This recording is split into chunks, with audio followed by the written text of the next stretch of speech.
All right, guys. I got something a little bit different that I'm going to do today. First of all, I know that this 3D print right here looks awful, and I understand that. And my machine was having some troubles at the time, and since I'm just using this for myself as a tool, I don't care that it's not very pretty, and it doesn't need to be stronger than it came out. So I'm going to just roll with it. So please don't bother telling me how crappy this came out. What I'm going to be doing today is setting up a test jig for testing 18-volt battery packs. Not the battery packs themselves, but testing the circuit boards, the BMSs for them. So I took apart a couple of 18-volt Ryobi batteries recently that I have other videos doing that'll be coming out, where the packs were in pretty rough shape, and the cells definitely are not salvageable. But I'm hoping the BMSs are. To make it easier to evaluate that, I'm going to build a little battery pack that I can use for testing purposes. So I whipped this up on Tinkercad the other day and printed this out. I know how bad that looks, but it doesn't matter for this. So these are just really thin gauge breadboard leads. No, I'm not going to actually try to power anything off of this as far as like running a tool or anything like that. These are not capable of very high current, very, very low current only. But what they will do is, these are female to female ones. So I'm going to cut these in half, and then these will get connected to each spot on the battery, and that will let me have a spot where I can easily plug in another wire to hook up to the BMS. But when I'm not using it, it'll be, and I unplug those wires, it'll be relatively safe to just have it sitting in a drawer. So what we're going to use, these are some rather old batteries that recovered out of a laptop. These were originally all in, I think, a Dell. So I'll use it with always current limiting externally. But this will let me have a convenient test jig for this. So we are going to use, because this is only going to be low current and I'm not too concerned about it, I've got some plated steel strip that I'll use for this. That one seems as good as any. Plated steel is got a lot less current capacity than pure nickel, but I have some of this cheap steel stuff that came with some stuff I bought not long ago, and so I'm going to use some of it up on this because why waste the good stuff? So we will, these are all at storage voltage, so I'm not going to do anything weird with balancing right now. We're going to load these up into here, and we've got this just alternating, and I put some text in the print. So we've got overall pack negative and overall pack positive over here.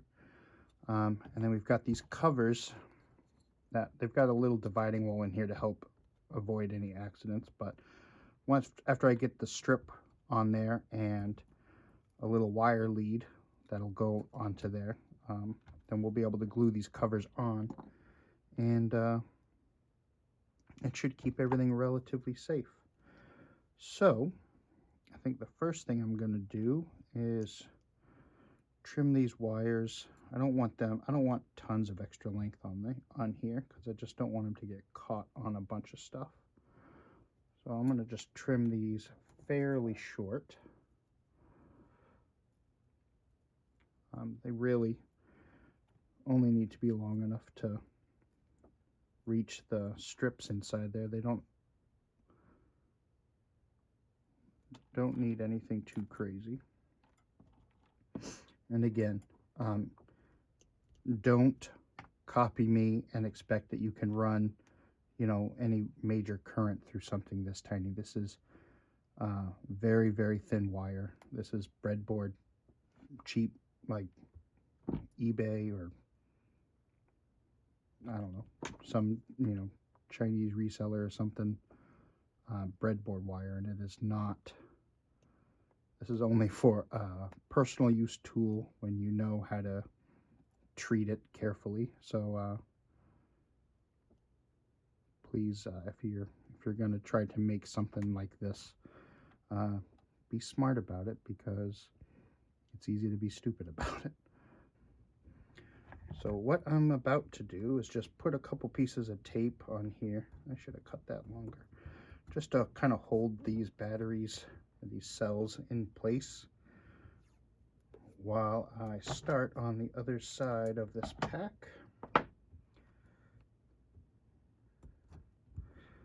I pre-cut a couple of those strips. So these are a little bit rough from when I pulled off the old strip. Let me grab, where is it? There it is. Let me grab a file. Just clean that up a little bit. These little baby files, needle files, sometimes you'll see them called jeweler's files. They're super cheap. You can get them at any big hardware store pretty much, and they're really useful for small things like this. It's great for refining shapes on when you're trying to get the fit of something just right in a case or something, or trying just to do a little detailed work. But for this, I'm just going to take off the high spots on that. Nothing too crazy. And I'll put that aside. I'll probably need it for the other side when I get to it. And then the other thing I need to grab over here out of your view, there they are, some insulators.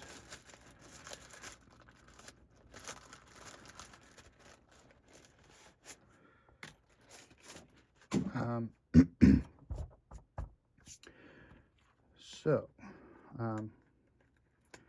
little circles of insulation go on the positive ends of the cells, and these help avoid any short circuits, which of course we don't want. So there's that squared away for that side. We are going to take a couple of these here, and we're going to have two connections. That is a little longer than we want it to be. We want them to go just across two cells. We don't want to accidentally touch a third. I was just kind of eyeballing it, so that looks pretty good. We have our soldering iron here up to temp. Let's clean that. I'm going to solder some wires on first to this nickel strip, just so that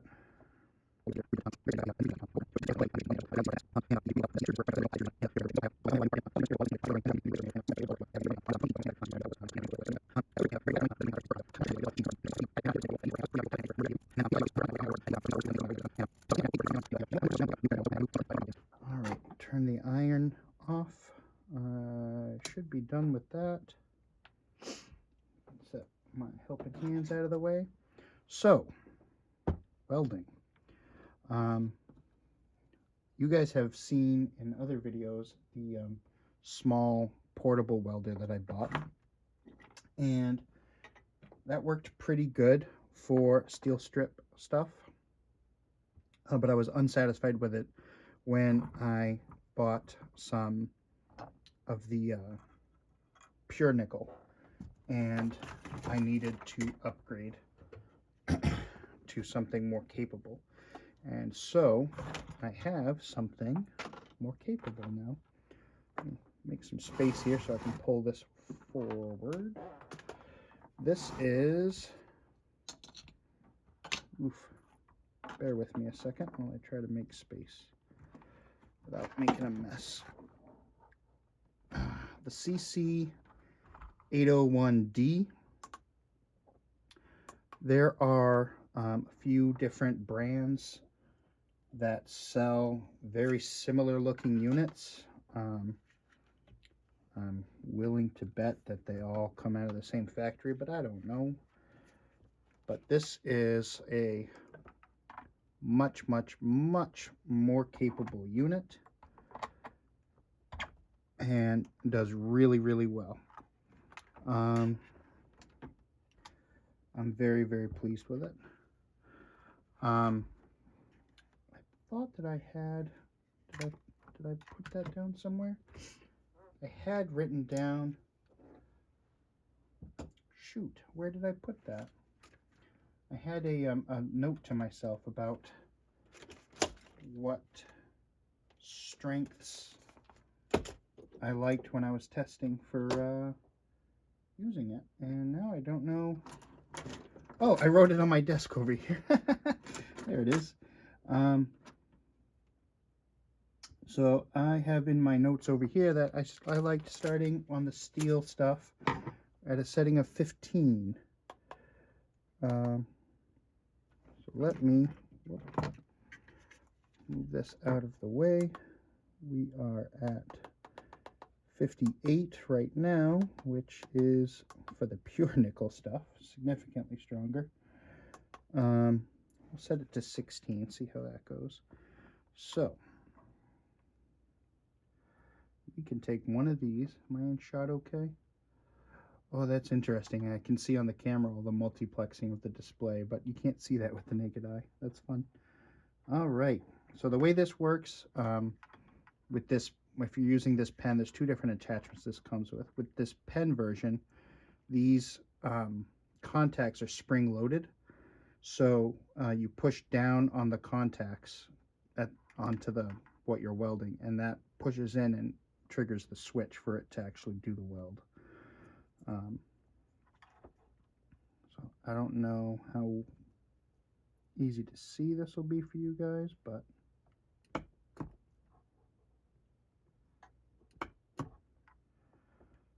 you guys seeing that at all?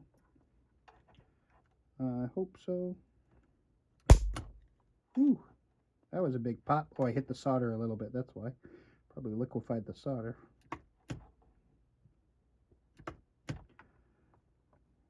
I do feel like I want to go up just a little tiny bit stronger in strength. But overall, that looks pretty good. I might trim that strip a little bit. Yeah, we'll go with this one.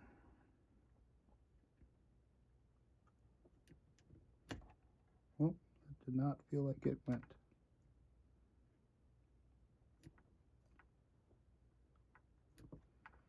Did that not fire? Oh, I didn't finish changing the strength. You got to finish clicking through that, or else it's not going to work. Let's try not to hit the solder again and make a little boiling puddle. Yeah, so you can see this thing works significantly better than the other one that I had tried. So I think what I'm going to do is put this on in this orientation like that, and then I can fold it back up towards the top.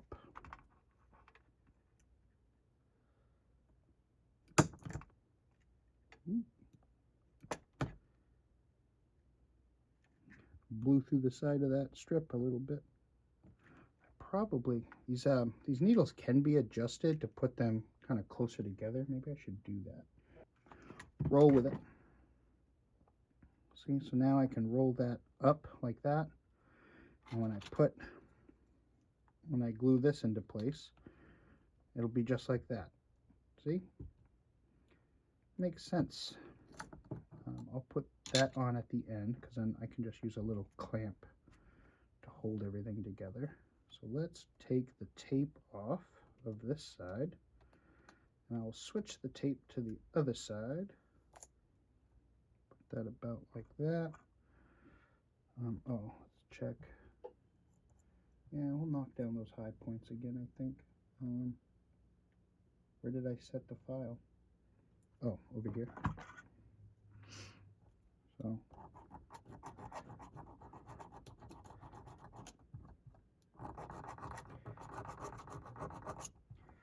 you do want to be careful, depending on what your intended use is for batteries, with running a file across them, because they do actually have a thin coating on them. So most of the case is steel, but they are plated to help make it anti-corrosive, so it doesn't like have issues with rust and such. And if you are running the file across that, you may be compromising that plating. So just take care in case you make the batteries more susceptible to humidity or rust or anything like that. All right. So let's see how that fits. That looks pretty good. I feel like this one, I think I said I want to trim. Oh no, actually that's not so bad.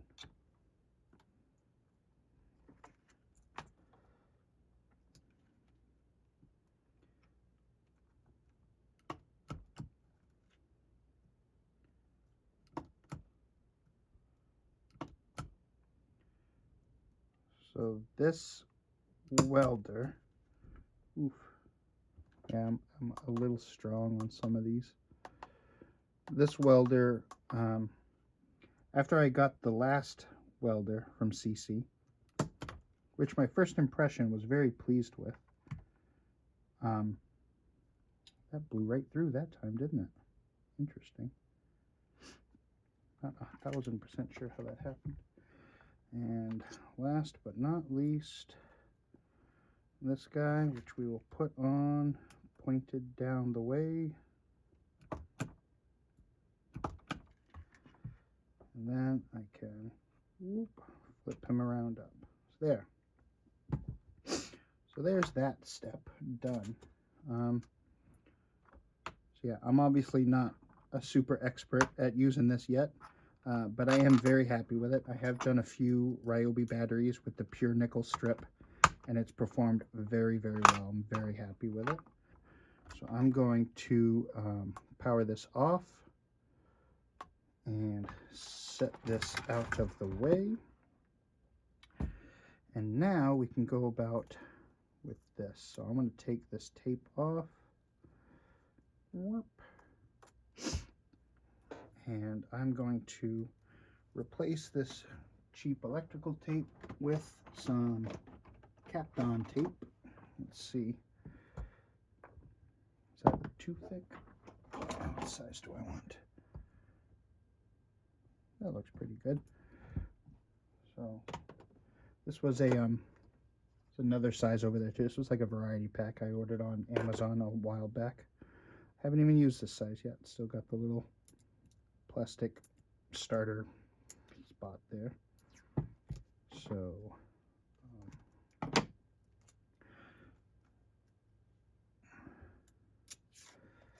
I am going to line these with some Kapton tape just to help it be a little bit extra idiot proof. That might even be too wide because I still need room for the outer thing to grab hold. What do I think of that? It'll work. Send it. What's the worst that could happen? Let's go ahead. I'm just going to trim back the tape on the edges here because I want the cover I put on in a minute, which I'm just going to super glue into place. I want that to have something to hold on to okay on the ends. And I'll just put some notches here. I don't know, maybe I'm being silly. Maybe this is not necessary, but I don't think it'll hurt anything.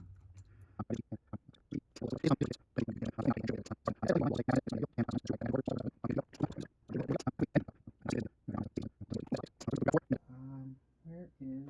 Oh, I can use one of these little baby ones. These little baby super glues. I like these. I think I get these at like the dollar store or something. You can get like a 4-pack for $1. And I like them because they're little, and you know, when I get the really big tubes, it seems to be all too frequent that the tube starts to dry up or cure with the cover on after the first, you know, couple uses before I have a chance to finish it. And that's just unfortunate and wasteful. And so I like getting these little micro baby ones. They're practically one-time uses for this stuff. So I'm just going to put dabs on this in a bunch of places here. Did I not cut that side? Oh well. And you can pop on. You can see these side plates also came out really crummy, but that's okay because they are still good enough to serve their purpose. And whoop, get that wire up in its position.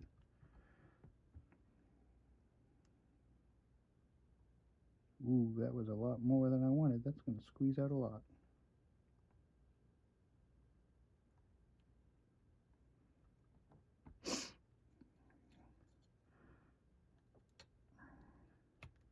There's that. And then last, let's grab a couple of little clamps here. I'll just use the big ones then, because I don't know where the other small one is. And these will kind of adjust that bit of warping anyway. So I am just going to clamp these on just like this and let this cure.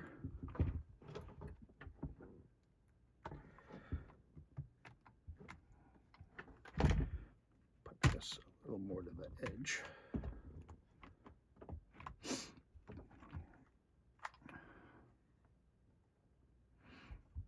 And yeah, I'm just going to let this cure just like this so that those sides are held on nice and tight. And then the only other thing I'll do is I'll put some shrink, heat shrink over these ends just to help reinforce them and leave the end open. We can probably do that right now, I guess, with it clamped up. Maybe reach across the camera and grab some El Cheapo heat shrink. And let's see which one of these looks like a good fit. Ooh, that barely fits. It's probably going to be too tight. I think this is 2-to-1 shrink. So we'll get a couple of these ones on here.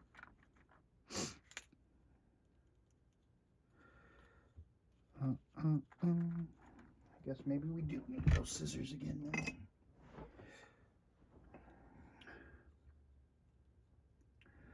Probably we can just... And so, pop one of these on each one. And I want these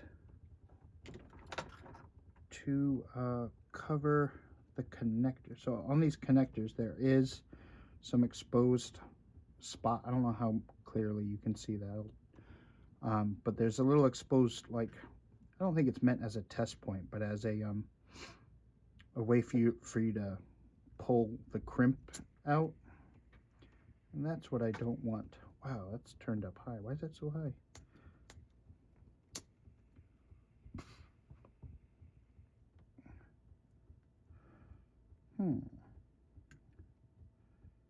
Okay, I guess that shrunk down enough. Maybe I should have gone with the next size smaller, but that's okay.